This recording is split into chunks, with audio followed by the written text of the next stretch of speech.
On January 12, 2010, a massive 7.0 earthquake struck Haiti, devastating the island and killing over 300,000 people in the process. Over 100,000 homes were destroyed, and an estimated 2 million people left homeless.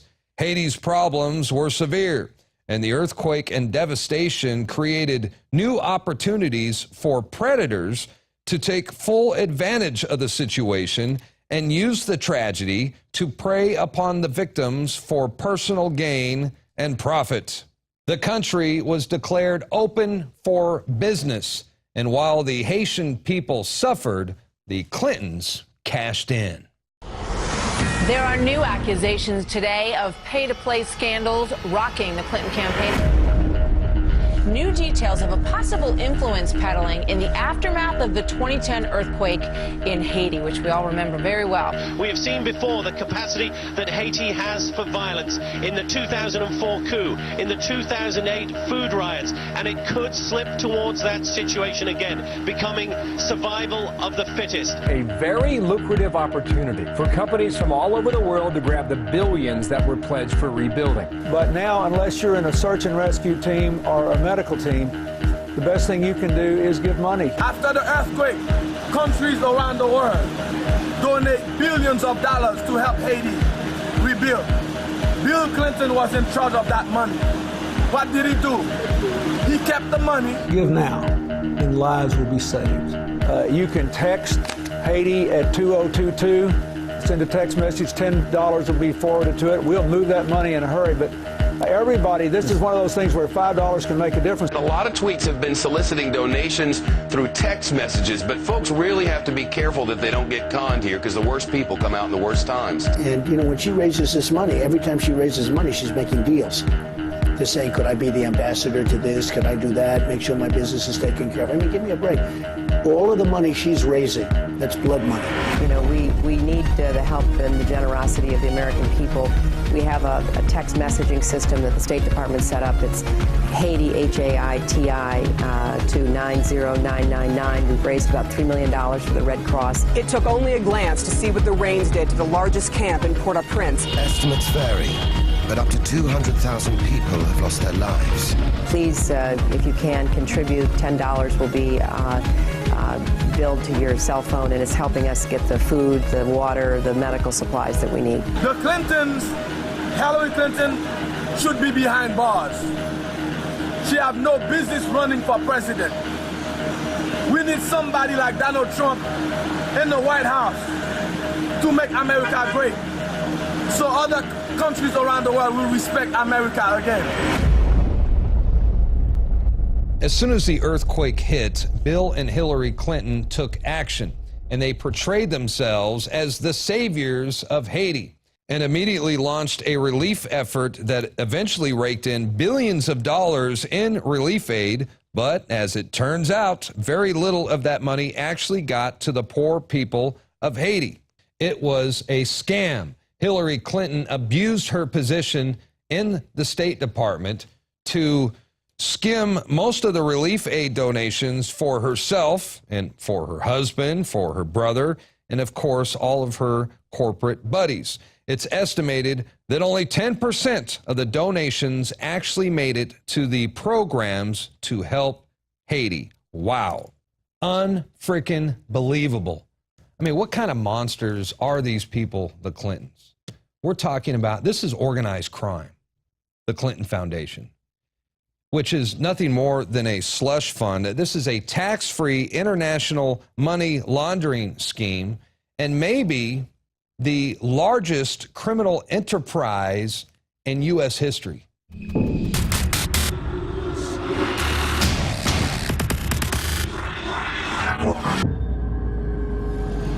Hillary Clinton supporters, join us, won't you? Let's journey back to January 12th, 2010. Hillary Clinton had been the United States Secretary of State for about a year when a catastrophic 7.0 earthquake crisis rocked Haiti 16 miles west of Port-au-Prince. somewhere between 160,000 to 316,000 Haitians died, while 2 million Haitians were displaced. The survivors cobbled together what they could, creating temporary communities as they waited for the world to help, only to witness the globalists using the disaster as a money-making scheme. And in walked the Clintons and the United Nations, bringing with them a cholera epidemic that infected 700,000 Haitians and killed at least 9,000. That it's simply not acceptable for the UN to be responding to its own responsibility for having caused the worst cholera epidemic in the world by not doing anything for the victims. Nearly $13.5 billion in aid that was mysteriously squandered. We are telling the world of the crimes that Bill and Hillary Clinton are responsible for in Haiti, and we are telling the American people that the over 32,000 emails that Hillary Clinton said she deleted have evidence of the crimes they've committed. Formaldehyde-laced, cancer-causing trailers, and a legion of corporations that would use Haiti's humanitarian crisis to line their own pockets, taking at least 25% off the top of every project they were awarded. WikiLeaks revealed the Haitian U.S. ambassador Kenneth H. Merton wrote in a cable just 20 days after the catastrophic quake, other companies are proposing their housing solutions or their land use planning ideas or other construction concepts. Each is vying for the ear of the president in a veritable free-for-all. The military logistics personnel intend to surge to around-the-clock operations until the offload is complete. The gold rush is on. And so a slew of corporations were slated to help rebuild Haiti under the U.S. Secretary of State's Interim Haiti Recovery Commission, overseen by none other than former U.S. President Bill Clinton. The IHRC approved over $330 million in projects funded by the U.S. government, including Northern Industrial Park, to accommodate 18,000 new jobs in garment, textile, and other fields by 2014. This industrial park actually brought only 10% of the jobs it promised. Port-au-Prince neighborhoods to upgrade and provide services to earthquake-affected neighborhoods, enabling displaced persons to return. According to Amnesty International, around 37,000 houses are known to have been repaired, rebuilt, or built. However, less than 20% of the housing solutions provided as a response to the disaster could be seen as long-term or sustainable. Instead, most programs have simply provided temporary measures such as the construction of temporary shelters and the allocation of rental subsidies. Initially, $53 million was spent to build 15,000 new homes, but this number morphed into $93 million for 2,600 homes, while $70 million was spent on building townhouses for the IHRC staff and roughly $20 million to build 2 soccer fields. Anyone can surmise that the Haitian people would have been far better off had the Clintons taken their foundation fleecing scheme elsewhere. Clearly, a ruthless strategy plundered this third world catastrophe. Aside from a handful of houses, a Caribbean cell phone hub enriching its globalist owners, and 2 multi-million-dollar soccer stadiums, Haiti remains unchanged. A majority of displaced Haitians still have no electricity, plumbing, and running water. John Bound for Infowars.com.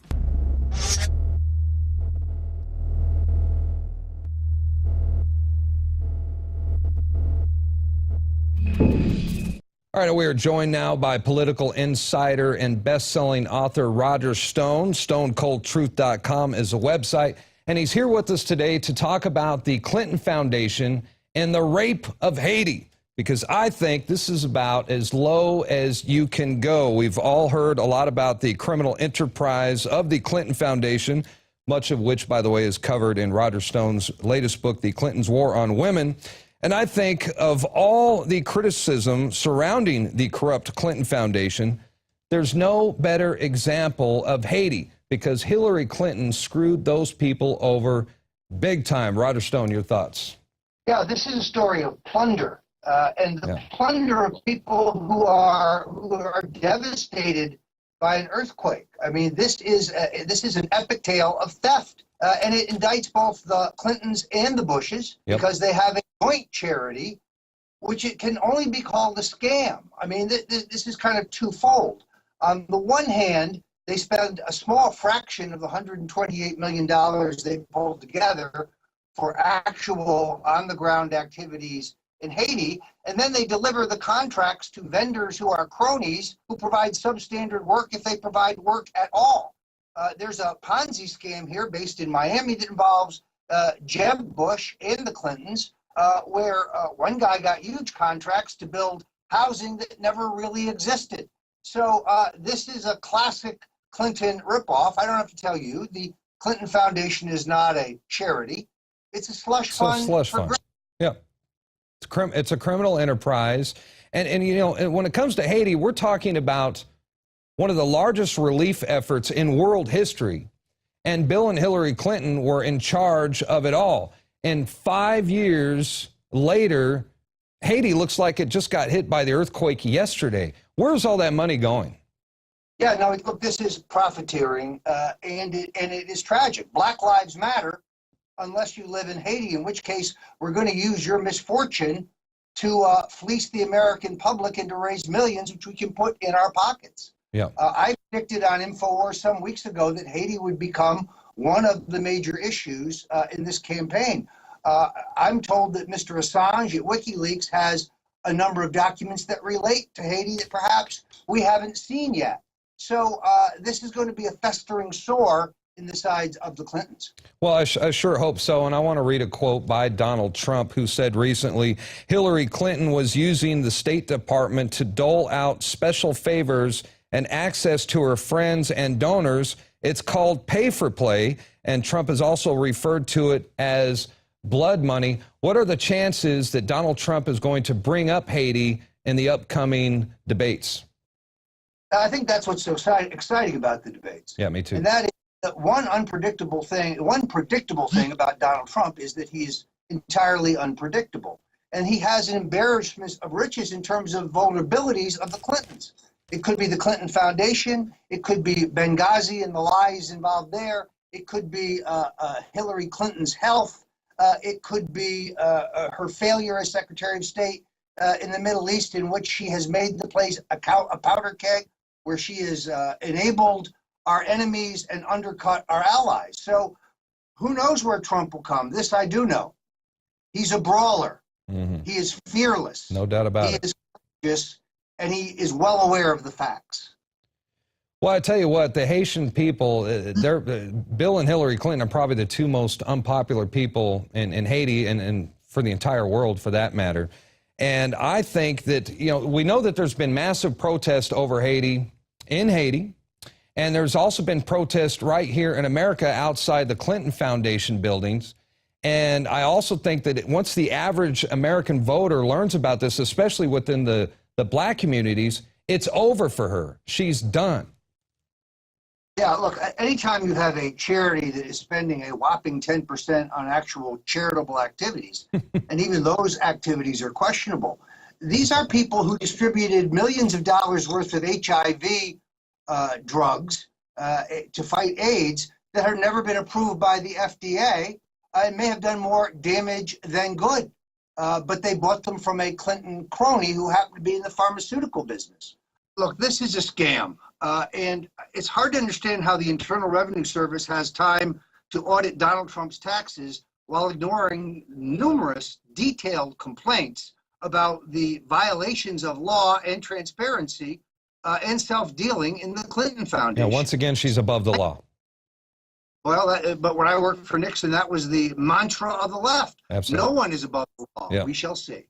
All right, stonecoldtruth.com is the website. And also, you could purchase his book at rogerstone.com, The Clintons' War on Women. It's also available right now at InfoWarsStore.com. It's a very good read. I recommend that you purchase this and send a copy to your friends and family, and do it before the election. Roger Stone, good to see you. Many thanks. Glad to be here.